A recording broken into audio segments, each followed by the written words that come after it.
Was he out of his mind?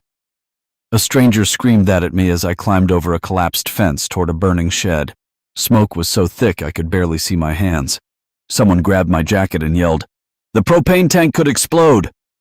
I pulled free, because I could hear children screaming inside. Just 2 hours earlier, I had been standing alone at a train station, carrying the grief of burying my wife of 39 years. I had texted my son, "Pulling in at 6, can you pick me up?" His reply came quickly. "Sorry, Dad, swamped tonight. Just take the train home." My daughter followed with, "You should have told us earlier. We could have planned around it." I stared at those words for a long time. Then I typed only, "No problem." But it was a problem. Because that afternoon, I had scattered their mother's ashes into the same ocean she loved. And when I needed my children most, nobody came. I walked home alone. Then I saw smoke rising behind a house on Larkspur Lane. People were standing outside filming. Someone shouted, "There are kids inside!" I didn't think. I ran. The shed door was jammed. I smashed a window with a cinder block, reached through the broken glass and pulled the latch. Inside were 2 terrified boys. I grabbed the younger one and carried him out. Then I heard the older boy coughing, so I went back. When I finally came out with him, the entire street erupted. Later, a firefighter asked me why I had gone back in. I looked at him and said, "My wife died 4 days ago. I couldn't watch another family lose someone." That night, a neighbor's video went viral. By morning, my son and daughter had seen it. But what they didn't know was that while they were watching the news, they were also discovering something else.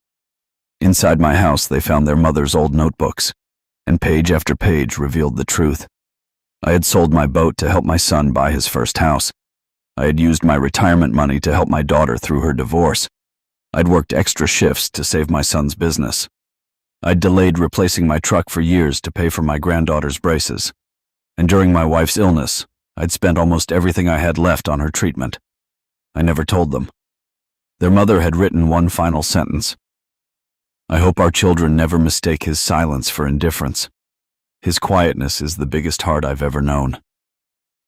My son broke down. My daughter couldn't stop crying. The next evening, they were sitting on my porch when I came home. My son looked at me and said, "Dad, please come home." I wanted to forgive them, but forgiveness doesn't always happen the moment someone apologizes. Sometimes a broken heart needs time. Weeks later, my children started showing up, not because they needed something, but because they finally understood. My son brought coffee every Tuesday, my daughter brought soup every Sunday, and my granddaughter asked me to teach her how to build something. That's when I realized something. Families don't usually fall apart because of one huge betrayal. They fall apart through thousands of little moments.